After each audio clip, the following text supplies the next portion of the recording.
You might really think about, hey, am I calm today? Have I taken care of myself today? Am I handling my stress? And again, look to yourself first. Example of this, when I was working in the residence, our lead staff, I was in the residence with the lead staff and then the couple other staff and then all of the teenage boys. And I noticed that the lead staff was just really edgy, so his responses to people were really edgy. And it only took about 5 minutes of him being in that environment with the boys that suddenly all of the boys are going off. And they're all, seeming snippy and edgy and not listening to staff. And the lead staff made a comment. He said, "Wow, you boys are really on edge today, aren't you?"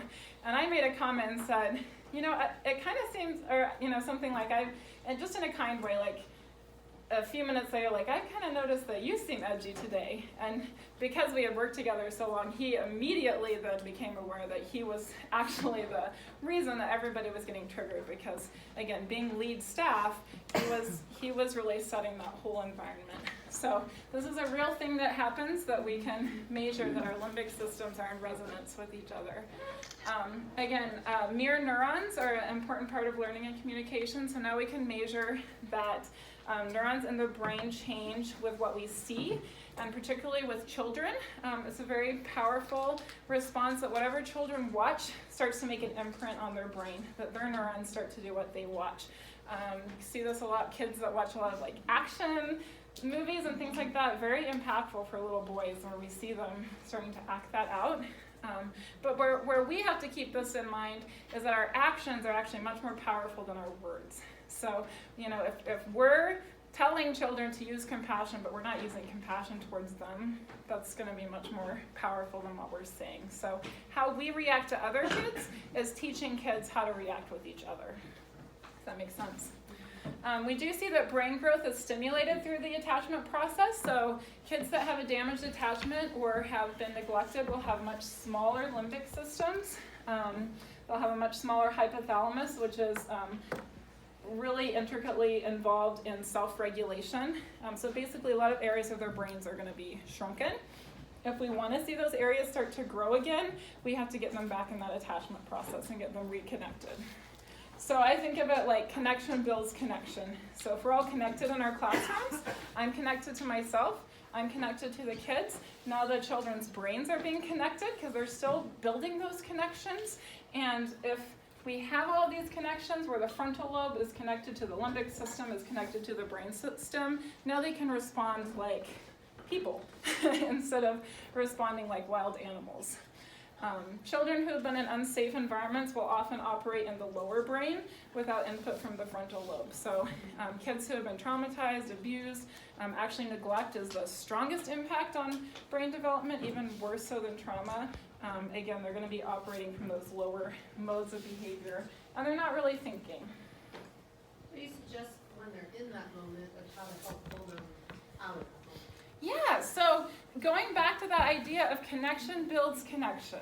So if they're in that moment where they're not operating in that higher level of functioning, they're operating more on instinct or in that really emotional stage, the first thing we have to do is get them reconnected. So first thing I'm going to do is connect with myself, make sure that I'm calm and grounded, because that may not be the case. So first thing I'm going to do is take a deep breath, regulate myself, and then I'm going to work to get them more connected. So again, that empathetic response, trying to respond to them in a way that builds that bridge and builds that connection to get them regulated again. And then we can move forward with whatever we need to address. Does that make sense? Easier said than done. Yeah, very much easier said than done. In fact, I think I have a slide on what you were asking.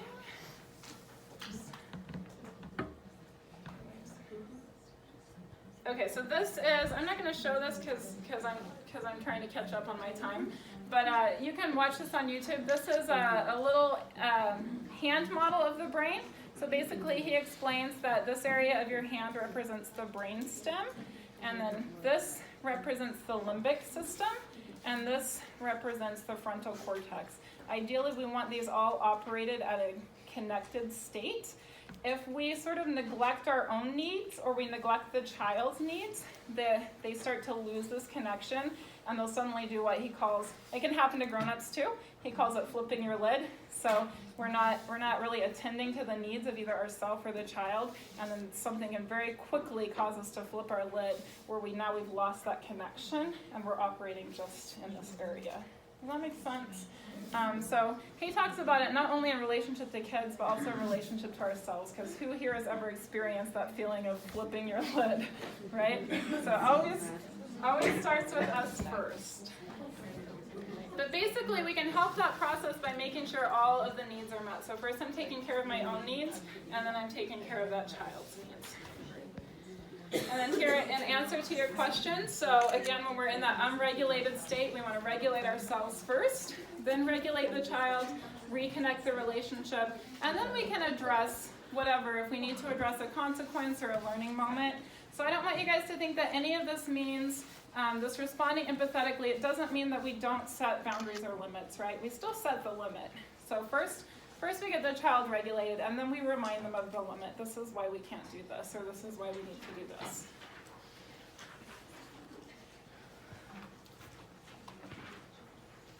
So basically, if we spend more time connecting, we'll spend less time correcting. So it's really all about making our jobs more fun and easier.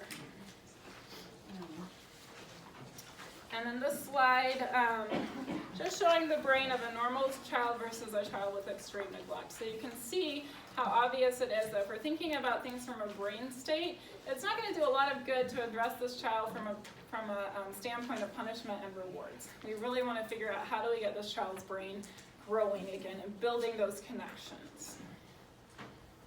Okay, so I'm not cut up to our break time. You guys have any questions? Making sense so far? Okay. All right, so we're just going to go back to talking about punishment and rewards versus relationship-based interventions. Again, I'm not saying you can't ever use consequences or rewards. It's just that you might be limited if that's all you're using. So why punishments don't work? It attends to the behavior we don't want. So thinking about that, the most reinforcing thing I can give a child is my attention, right? That is the most reinforcing thing I can do. So if the biggest response I give a child is to a behavior I don't want, what did I just do? I just reinforced that behavior, right? So that's something that we really want to think about. That's why sometimes we see these behaviors start to increase the more we focus on them, because what we focus on tends to increase. So punishment can create emotional pain, damage the relationship, which can keep children stuck. So punishment can really cause children to get stuck because, again, we're damaging that attachment and that relationship instead of working on a way to build it. Again, I'm not saying you can't ever use consequences, but just if we're just really in that punishment mode. Children who have been traumatized may perceive punishment differently. So we can never make assumptions about what children are experiencing at home. And sometimes you're talking about a child somebody brought up a child who seems like they don't care. That might be a child who's experiencing a lot of punishment, and so they've kind of, like, the impact has worn off on them.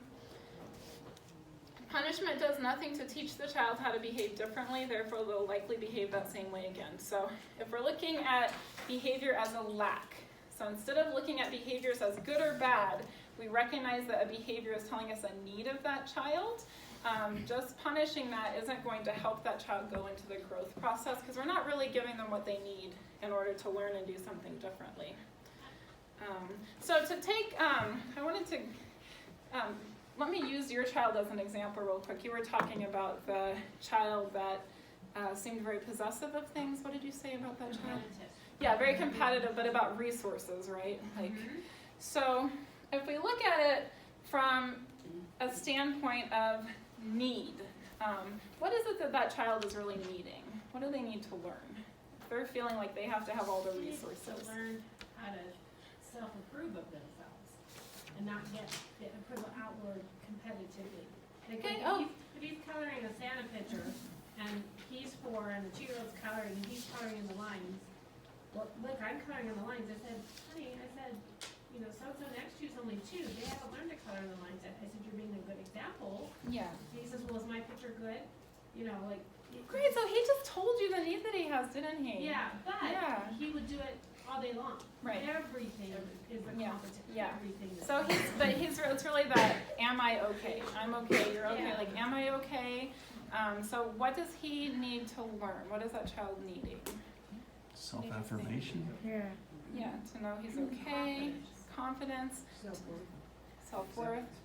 Yeah, But he has all that. Like, even- I mean, look at him. He has a great family. He has structure. Well, he has play. that's an assumption, right? So he may have a great family, but it doesn't mean that that need for self-affirmation is being met, because the parents, they may be trying to meet it in a different way that isn't working for him. Does that make sense? Yeah, but like that was like, okay, what drives her? How do you? I mean, from all intents, you look at the child. He's healthy. He's Mm-hmm. you know, and Yeah. he plays and stuff like everything's a competition. You're like, okay, well, how can I meet that need, or how can I be empathetic? Yeah. Or start to teach him, right? To start to teach him, I am okay. People are attending to me. So going back to that idea of what we were talking about with the reflecting back and the attention, just describing back to him what he's doing. So Yeah. does that make sense? Yeah. But it's just thinking about what is that unmet need. And then we'll have to take a different setting. When he starts kindergarten next year, and maybe not, he's been at my house since he was 6 months old. And then, he turns 5 in February and will start kindergarten. It may have to be a whole new environment or something before he even gets that. Yeah. Because I obviously haven't met it since he was 6 months old. Yeah, but it's basically, can you help him learn what I'm doing is okay and what this child is doing is okay? So once you've identified that need, it's okay, he needs to learn what he's doing is okay, but he can also start to learn what this child is doing is okay, and it doesn't mean mine is less, right? And so we can start teaching him that, and that was a great example of what you said. You said, yeah, yours is really great, you're providing a great example, and this child is too, and his is really great too. Right. And we just keep using these learning moments to fill in his gap, right? Yeah. There's a lot of gaps. So it's just, yeah, and some kids have more gaps than others. I would really encourage people, don't just make this assumption that that it's just a good family, because parents are stressed, everybody has a lot going on, so I'm not saying it's not a good family, but it doesn't mean there's not an unmet need somewhere. Does that make sense? If you can be proactive and meet the need before he tells you about it, I mean, you know about it. Yeah, very good. But when I was substitute teaching, the first thing I would do when I came into a room was notice the red flags. The desk that's turned against the blackboard, or the desk that's right up against the teacher's desk, or something like that. You knew right away, even if the teacher hadn't left you a note, that these kids need extra. Yeah. And so I always had, if the teacher didn't leave a seating chart, I made sure I made one. If I had to dig through their desk to find their books or something to get a name, I made that. And as soon as those kids came in, I started calling them by name. And especially those two, the one on the blackboard and the one on the teacher's desk, I would especially focus on those and call them by name Yeah. as soon as they got there. And then make it a point to make eye contact with them, or to give them the That extra connection. attention.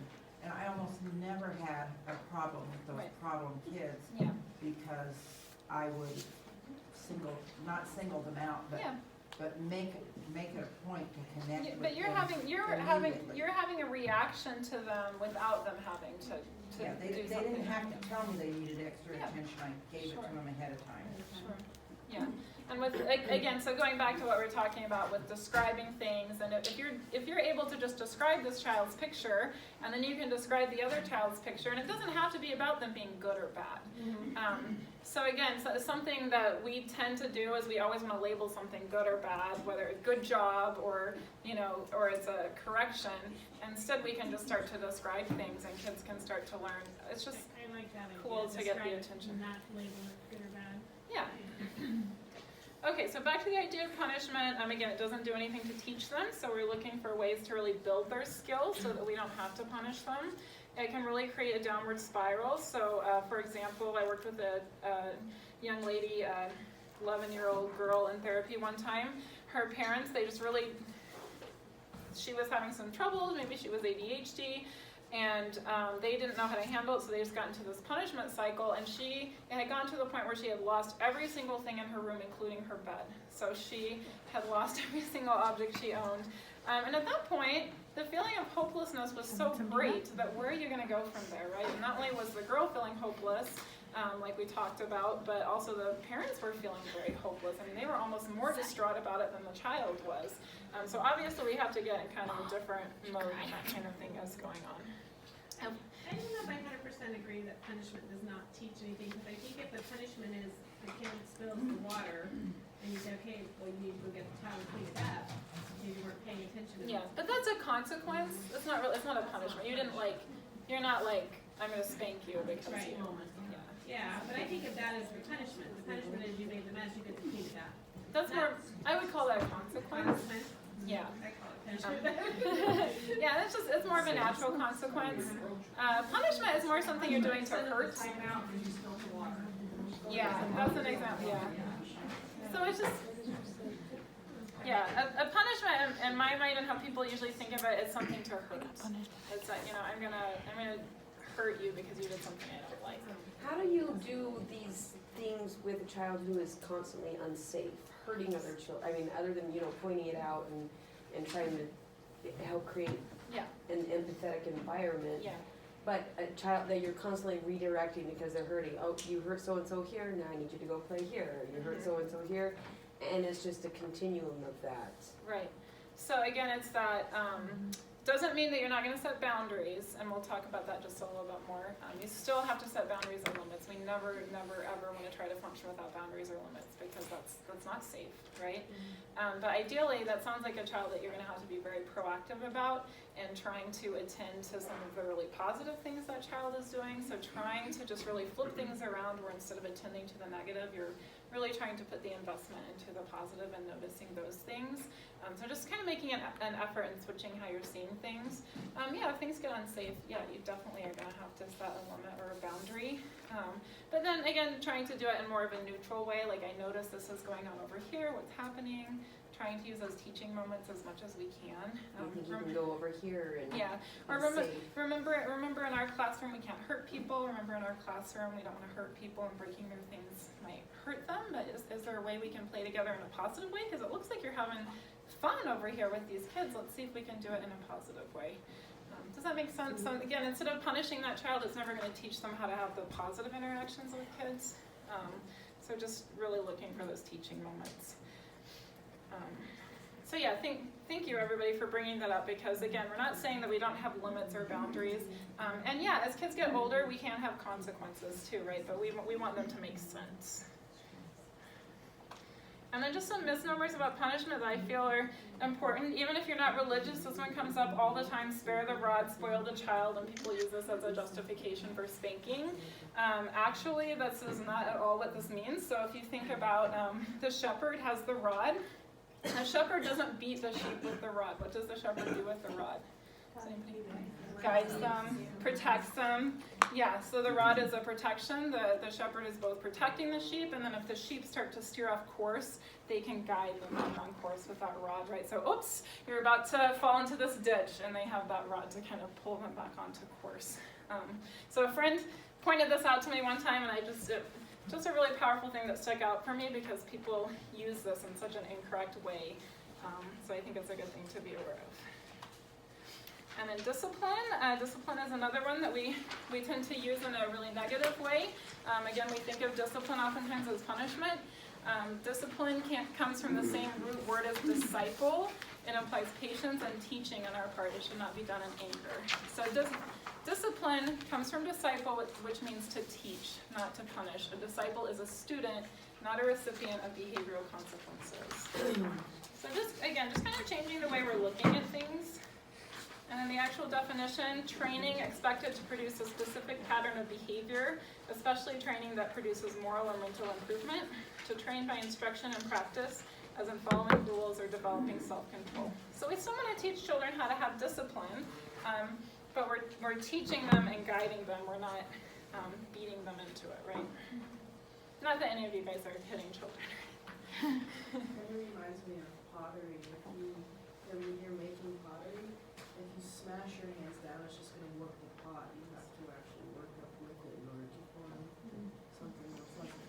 working with, wonderful. And I think about that often. I love that you brought that up because I think about that in terms of the brain.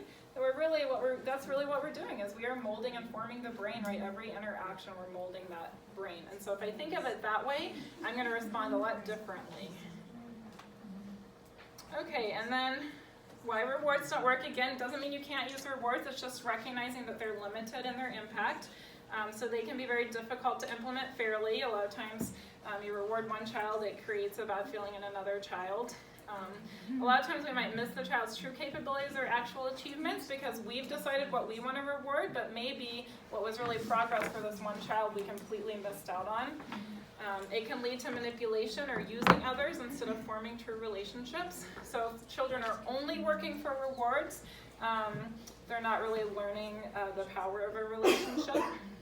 There's no real schema to move rewards from external to internal. And then this is, I think, a really important one, that for ego-sensitive children, rewards can actually backfire and create negative feelings, embarrassment, anxiety, and even lead the child to self-sabotage. So sometimes I see this a lot with parents that they're trying to implement these things like reward charts or sticker charts, and with children that are very ego-sensitive, it's actually going to backfire because that child is just, as soon as they do something wrong, they're going to assume they can't succeed and they'll just sabotage themselves. And then also some children are really sensitive that way to positive reinforcement. So you have to watch this and just notice most children really like it when you say great job and you give them that kind of positive. There are a few children that will start to sabotage when you do that. So again, just going back to that simple idea of just describing what you're seeing, using proximity, using non-judgmental or non-labeling form of rewards will be a lot more effective with a child like that. Could we still say great job and describe? Absolutely. Or would that just take away from describing?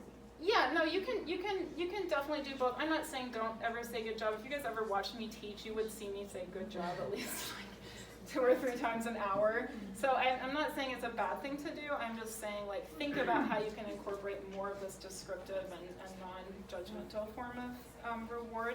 And especially watch the kids. If you have a child that you're saying good job and it doesn't seem to be increasing the positive behavior, you might consider not using it with that child.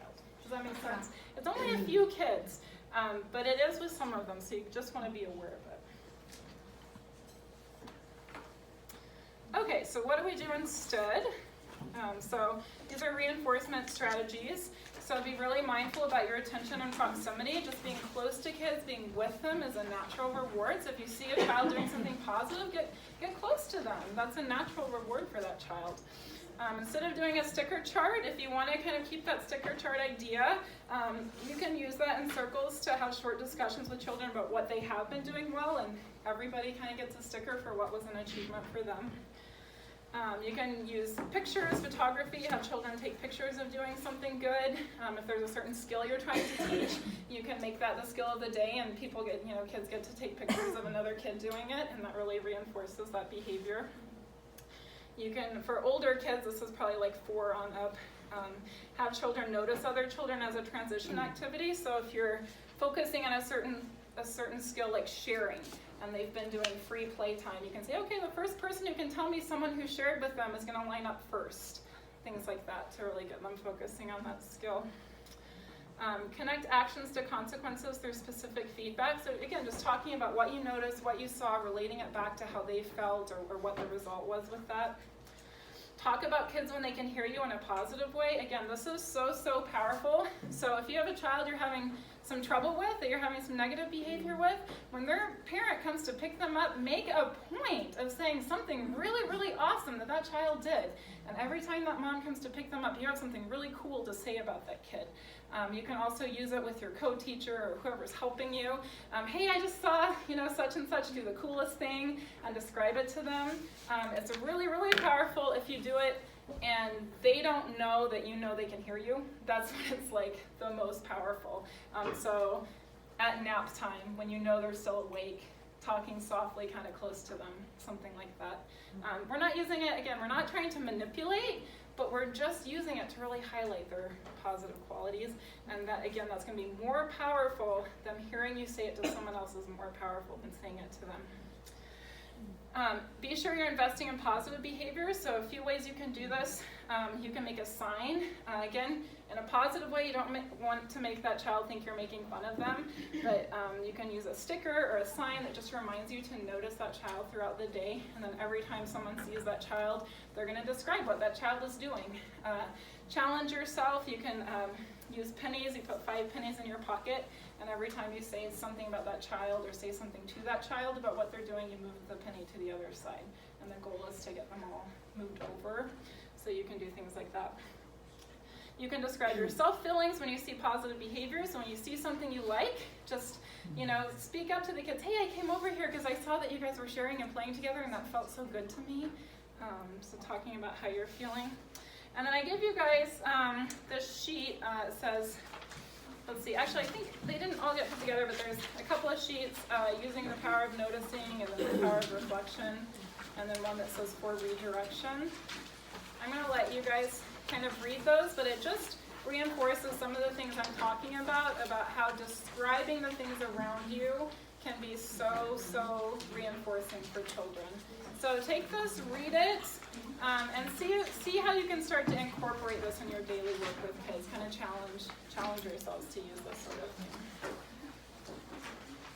Do you guys have any questions or comments about those positive reinforcement strategies? All right, so this is just a quick example of how we can use this describing. Can you guys all see this okay? So I want somebody to pick one of these children, could be any one of them, and you're going to pretend like you're walking up to this child and sitting next to them, and you're just going to use this idea of describing what you see them doing. So you take a minute, pick a child, and then who has a child that they feel like they could kind of give an example. And you can give the child a fake name too. Wow, Johnny, look at that long track you made on that table. Okay, so which one? I guess the left kid, yeah. This one right here? I don't know who built it, but anyway. No, that's okay. That's totally fine. So you always walked up. So keep describing it. Describe the track. Keep going. Look at all the different colors that are on this track, and you're driving your car on it, and Great. you're letting these friends play too. Look at them, you guys are playing together. That's wonderful. Yeah, you never had to say good job. You never had to say whether it was good or bad. You're just very good. Somebody want to pick one more? We'll do one more.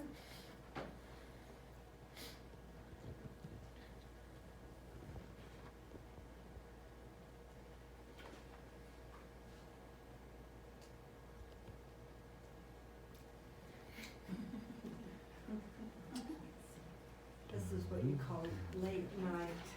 No, but hey, you guys want to get out of here. We got to do one more example. Girls having a tea party, I can't really see the picture. Okay, yeah, that's okay. Wow, what are you guys fixing here? Are you making dinner, or? Okay, and let's say we're describing this girl. What do you guys see? I know it's hard to see. Just describe what you can see. You're pouring the sand out of the container. Yeah, I see you pouring the sand out of the red. Do you want to incorporate some colors, some red colors? You're Yeah. sitting next to your friend, you're both sitting in the sandbox. Beautiful, right? You two are That's- sitting on chairs and he's sitting on the ground. Absolutely, yeah. It can be that simple, and kids know that they know that you're paying attention to them, right? Because you're actually describing to them what they're doing. And if they don't agree with something you say, usually they'll tell you, right? So just challenge yourself. See how you can kind of just incorporate this into your daily activity. You can also try this with adults too.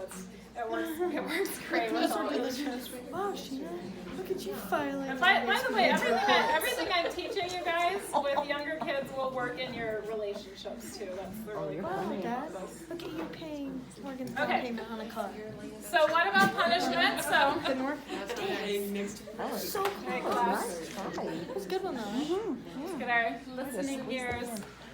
Okay. So what about punishments? So first of all, just saying no punishment doesn't mean we don't have any boundaries, right? We want to have boundaries. We can give feedback in the moment. So we've been talking about that, how we just reflect back what's happening, and that's where we start. And then we can respond empathetically and set the limit from there. Now, an immediate reaction can be appropriate and for some kids necessary. So just an example of this. Sometimes kids need a really immediate feedback that what they did wasn't right. I think you guys say like no thank you, right? Yeah. Yeah. Thank you. That's a great example of just or uh-oh. Yeah. That's a really great example. You guys are applying it across the board. It's really fair of just the second a child does something that's kind of socially, emotionally not correct, you just use that no thank you. And that's real clear feedback to that child. Hey, I just did something that wasn't appropriate, right? It doesn't have to turn into a big thing. I think I mentioned this the other day, but I'm always amazed by the kids who freeze and give you the eye contact are the ones that you're actually saying it to, and you're saying it to the whole classroom. Right. But the ones that are, displaying the behavior that you're saying no thank you to are the ones that are like, Yeah. Yep. Yeah. What? They pick up on that. Yeah. It's just a real quick correction. Example of this, when I was working residential treatment, we had a 13-year-old boy who came in, and imagine a 3-year-old and a 13-year-old body, a 3-year-old child with severe ADHD that couldn't sit still for 1 second and is running all over the room. Like the teacher could not even get through, and this was a teacher who was very, very, very good at managing her class and working with these emotionally disabled children. Couldn't even get through a 45-minute class without this child literally jumping on his chair, pulling on some other child's hair, jumping on the table, bouncing off the walls. I mean, just being so disruptive you can't imagine it.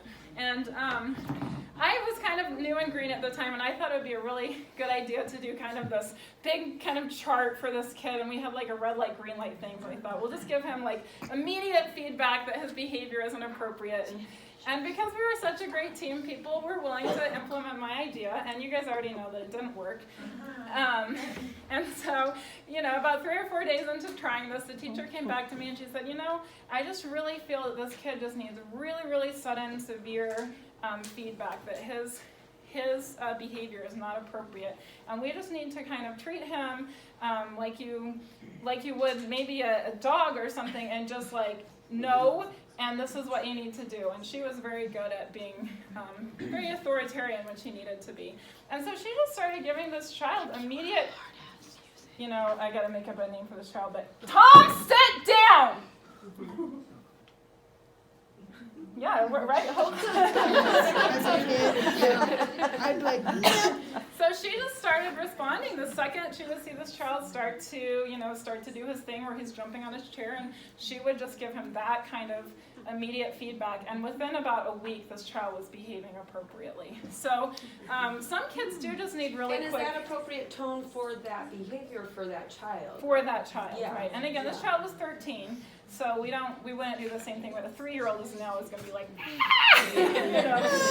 so we have to kind of tailor it to the situation. But I like to give that example because it's not always about being touchy-feely. Sometimes kids just need real strong limits, like this isn't appropriate, and we need to tell them right away. For anybody who's worked with kids with autism, that's kind of the ABA approach, that they just a real quick, and then they move on. And then again, incorporate your personality as it works. I put this in here because sometimes I do this training and people think that I'm just telling them to be a big softie or everybody has to have my sort of persona. So again, the school teacher and I, it took us about a year for her to realize that she and I were on the same page, because she said, hey, I'm just a hard ass. That's just who I am. That's my personality.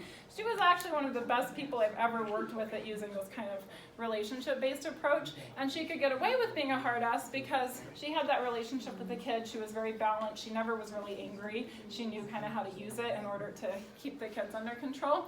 Now, obviously, being a hard ass with 3-year-olds is quite a bit different than with teenagers, but a lot of times what works really well is a lot of times directors do tend to be the strictest people or the sternest people, and if they are connected and well balanced, that can actually be a great dynamic because the kids know that there's kind of that backup for the staff, and then the staff can be really nurturing. Does that make sense? Set limits that are enforceable. So unfortunately we don't have a whole training to get into this, but stick with limits that you can set. So you can't tell a kid you can't have a meltdown, but hey, we can't act like that in this classroom. And you can set that limit, right? The child might have to leave or go outside, or with teenagers sometimes we had to take the other kids out because because they were so big. Yeah. But But set the limits that you can set and really enforce those. Set a few simple classroom rules. We're kind to others. We use soft hands. We take care of our things. We say nice words, right? Post those on the board, just 3 or 4 real simple ones like that, and you can always go back to those limits and really teach them. Do remember that in a healthy child relationship, the adult is the authority figure. So again, nothing about relationship-based that means you shouldn't be that. Okay, let's see. I'm going to kind of skip past this. This is an important one, though, this next to last one that says focus on your own application of skills and values. So basically, focus on being the person you want to be. Focus on applying things the way you want to apply it. Kids are never going to be perfect. You're always going to have some behavioral problems, but if we really think about who we want to be and what we want to model and practice that, we're going to feel good about ourselves at the end of the day, and we have something to really work on. Okay, and this is a really important one. So basically, if we want kids to learn the most, where do you think we should time our interventions? Sure. 1 and 7. You may want to take a guess. We got the green arrow, the yellow arrow, and the red arrow. Where do you think the best place for the intervention is if we want kids to learn the most? Green arrow. Green arrow? Good. Yeah, actually it is the green arrow. So the reason I bring this up, because I was actually taught, and actually there's still some parenting courses teaching this, it makes me so mad, that we should let child misbehave and then we should punish them, and that's where they learn. And actually if we think about a brain model, what we know is that that child is now practicing going into that dysregulated state, and the more they practice it, the more that pathway is going to get set. So ideally, we don't want them to get to that peak. Now, that doesn't mean that our environment has to be so perfect that they never learn to deal with triggers, but they are going to learn more in a safe, controlled environment. And the more we can I call it heading them off at the pass, the more we can head them off at the pass, the better that imprint is going to get into their mind. So think about that.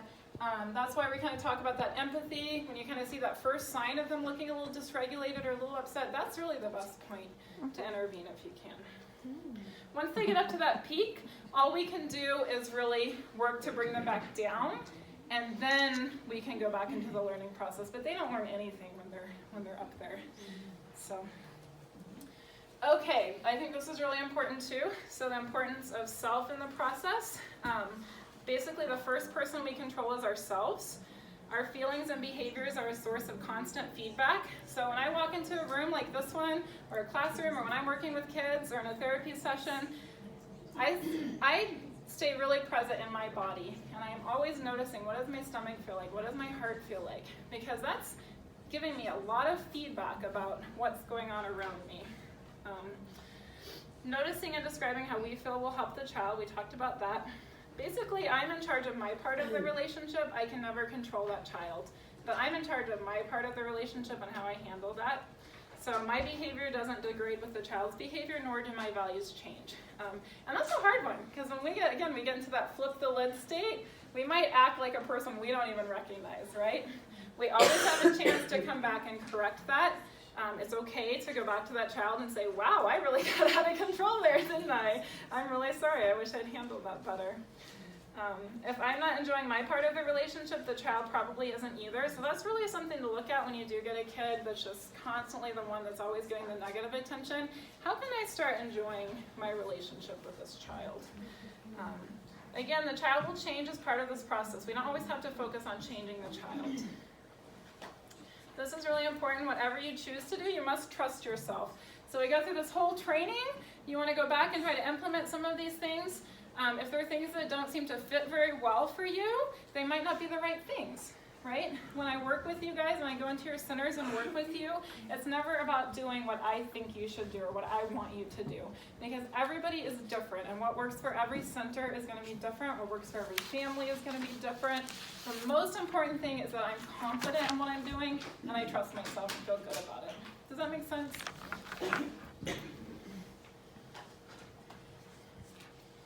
Oh, let's go back here. Sorry, I just like this quote. If there's anything we wish to change in the child, we should first examine it and see if it is something that can be better changed in ourselves.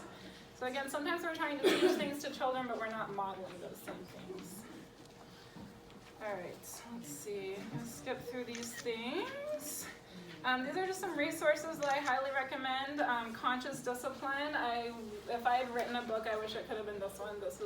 I just love, love, love, love, love everything this has to say. So if you ever get a chance to read this book, you can order it online. I just think where they come from is so amazing. And in fact, the next training I do, I'm probably going to take their principles and do a training on it. So. And then this one, Beyond Consequences. This is one, especially if you're working with a lot of traumatized kids. Some of you were talking about working with some real high needs traumatized kids. This is a really great one to really understand what the relationship-based approach is all about. Sometimes I think this one takes it just a hair too far. They leave out a few kind of like boundaries and limits, but it's a really good one to start to understand things. Okay, so we are almost done, by the way. So also just looking at a few possible causes of behavioral issues. Again, we can't make any assumptions about that child's environment, trauma or stressful environment, parental stress or depression, in utero drug or alcohol exposure, sleep problems. That's one we don't think of a lot, but it can lead to the same symptoms as ADHD. Ear, nose, throat problems, which again can cause sleep problems or cause hearing problems like you talked about. Developmental disability or delay, so we always want to get these kids tested if we're unsure what's going on. ADD or ADHD is really kind of the last one on my list. I don't feel that kids the age of 3 or 4 should ever be diagnosed with that personally. Or sometimes I even hear kids that are diagnosed with bipolar at 3 or 4, and that's not even a diagnosis that little kids should have. So I try to avoid those. Also disordered attachment, and then when I left off this list is like eating food things, so food sensitivities or just not getting the right amounts of like protein, things like that can actually really highly influence kids' behaviors. And then just some signs of trauma and stress in the home. Small or underdeveloped children, a blank look on the face, just appears not connected, seeks excessive physical contact, behind in development, really poor self-regulation, easily dysregulated, acting out even after you implemented a really consistent approach that you feel confident about, an odd reaction to parents, so something just doesn't seem right between the parents and the kids, and then an unexplainable reaction to certain stimuli, which might indicate PTSD. And there's a lot more that could go on this list. Again, it's just being aware that we shouldn't make assumptions about kids, because actually by the time we reach adulthood, almost about 7 out of 10 people have experienced some very significant negative event like trauma or abuse, something like that. So just don't make assumptions about the environment that child is coming from. Pretty much all parents, almost all parents, have pretty stressful lives. And so a lot of times things are going on that we don't know about. That's where someone like me can hopefully come in and do some problem solving. Okay, so I just want to open it up for a quick discussion, and then I'd like to save a little time for this video because I think it's pretty impactful. But just want to check and see how you guys are feeling about things, what you guys think about what we've been talking about, and if you have any questions.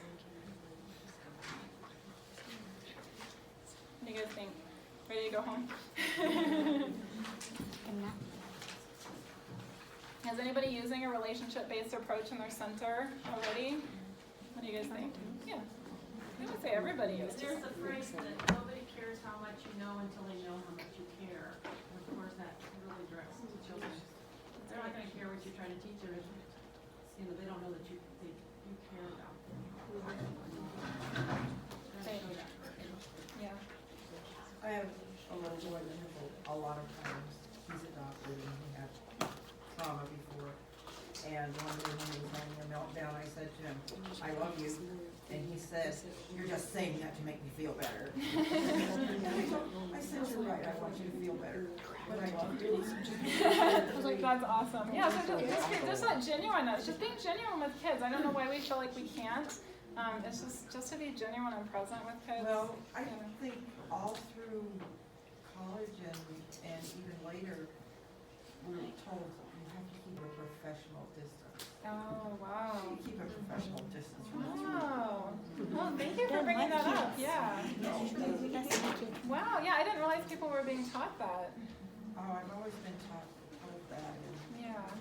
college and that it's inappropriate to make them out to show affection. Wow, really? I would have said the day I can't hug a kid is the day I quit. Yeah, no, thank you for bringing that up because these are very, very young children to be away from their parents and if they don't have affection, I yeah. was in foster care for a long time. Right. That you don't get attached to them. You were told, don't get attached to the child, don't. That's the whole basis of healing. That's the whole basis of healing, that connection. So yeah, we have boundaries. They're not our children. We're gonna send them home. So yeah, we absolutely have boundaries with it. But yeah, these kids, they're away from home, 8, 9, 10 hours a day, right? And they don't have the ability to regulate themselves unless we're constantly putting in this nurturing and caring and affection and all of these things that kids need. And yeah, emotion is just a natural part of the relationship. You're gonna have a connection with these kids and you wanna work with that. You don't wanna avoid it. Any other thoughts or questions or? Can you give an example of how you might help bring an escalated child down who is just in the midst of an absolute screaming tantrum and so upset that they hit themselves, just is completely out of control, and you get to the point you're like, sometimes you just need a hug, and it's not that either, and they're not quite sure what they need one way or another. Is there an example of how you would work through that? Yeah, so you're gonna be my tantruming child. Oh, yeah. You don't have to. Go, Sam. Pretend like she's tantruming. You don't have to. Do it, Sam. Throw it to you. I'm used to it, she says. Had a kid. What do I do? What do I do? We're just pretending like you're tantruming. So it may be something as simple as this. Right now I'm just being present with her, right? I'm just being with her, being present. Now if she's hurting herself, again, this is a hard one with centers because I know you guys can't restrain, but you are able to hold children and hug children. So if you're able to, hey, I really don't want you to hurt yourself right now. Oh, ow, ow, oh, I don't like it when you pull your hair. Let's just take a deep breath. I really don't want you to be hurt. Let's try to stop. Now some kids will escalate the more you put into them. And so if you're putting into them is causing them to escalate and you can't restrain them, you may not want to do that. So that's a judgment call. That's kind of seeing where the child is at. Does that child trust me enough that I can deep breathe? Let's just breathe together. Oh, I don't want you to hurt yourself. Let's be gentle. Do we need to go get a drink? Sometimes we need to get them out of that location, so especially if they're with other kids, trying to, again, you're not restraining them, but you're a lot bigger than them. So you can kind of use that to herd them out of the room or to steer them out of the room. Hey, let's just try to go to a new place. Let's go someplace safe. I think everybody kind of has a quiet corner or something you bought where it's soft and safe. So if you can get them there, it may just be moving them to a new location. And again, the first thing I'm going to do is regulate myself. It's not as important that the temper tantrum stops as it is that I'm staying regulated. I'm not feeding at her, hey, stop doing that! but see her reaction to me? She just had a very, very strong physical reaction because I was connected to you, right? But that's what we do with kids sometimes. We have this strong connection with them, and then we don't know what to do. And we do something like that where your whole system just suddenly went haywire because of that, right? And so we're much more powerful when we know. Sometimes it's just sitting here. Sometimes it's just waiting. Just being with. Do you guys feel that the whole room got calmer with me? Yeah. That's my power. That's my power that I have. That when I'm connected to myself and in control, the whole environment changes, right? So now you went from that dysregulated state back to calm. And I'm not going to lose your trust again. I lost your trust because I went from calm to scaring you, right? So the first thing is that I'm safe, I'm calm. If I I need to, I'm gonna get her in a different environment if the other kids are kind of not feeding into it or they're not safe. I might try to get her in a new environment. But I don't wanna do it in this way where I'm like gripping her and yelling, you can't act like that. See, I moved away from you before I got like that again. I'm gonna try to do it in a calm and loving way. And then when she's calm, you know, then we can come back to like, oh my gosh, what happened? You were like pulling your hair, that really hurt. That hurt me to see you doing that. You got upset when Timmy took your ball, you know, whatever it was, talking through it. You know, hey, remember, if we need something, you can just talk to me. You don't have to act like that. You can tell me. I'll come and help you. I'm sorry I wasn't there for you when you needed me. Right? So now it's a learning experience. We do want to always do something to re-enter. So sometimes I see people that are really good at bringing kids down, but we just kind of skip that process of re-entering. We want to try to do something to re-enter, talking about what happened, how we can do it differently next time. I know it's really hard because sometimes you don't have the resources to do it, but usually centers are making it work. Maybe the director is doing it with the kid. It doesn't have to be a horrible experience for the kid. Just because I'm having a horrible experience that the child is acting out and disrupting my classroom, I don't need to put that on the child. I want to try to react to it in a way that the child's going to learn and grow. I noticed too with a child that it escalates when you're there, you know, trying to bring them down.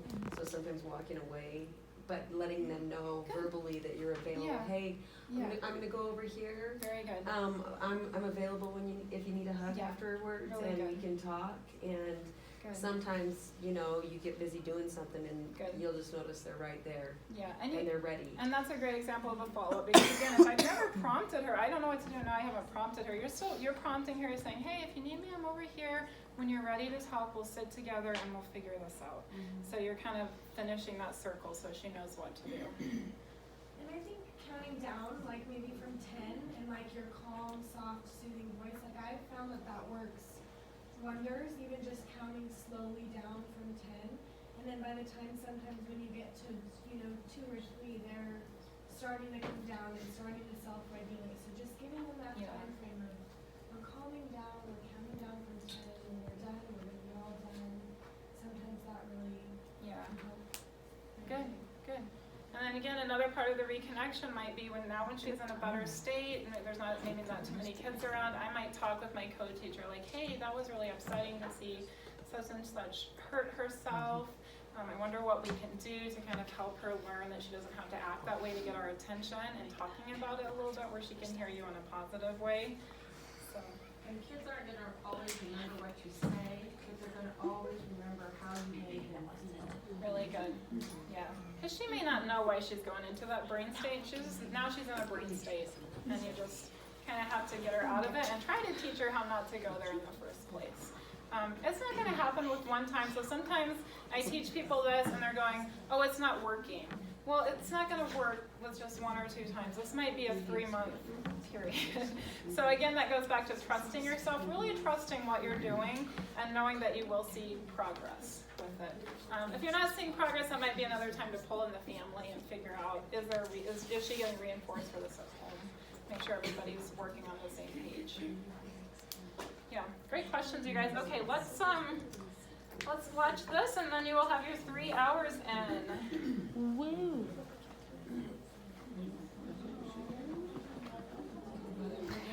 Unlike the other staff members who get to watch it on video from the comfort of their home. The CDC and Oh yes, see that please? Yep.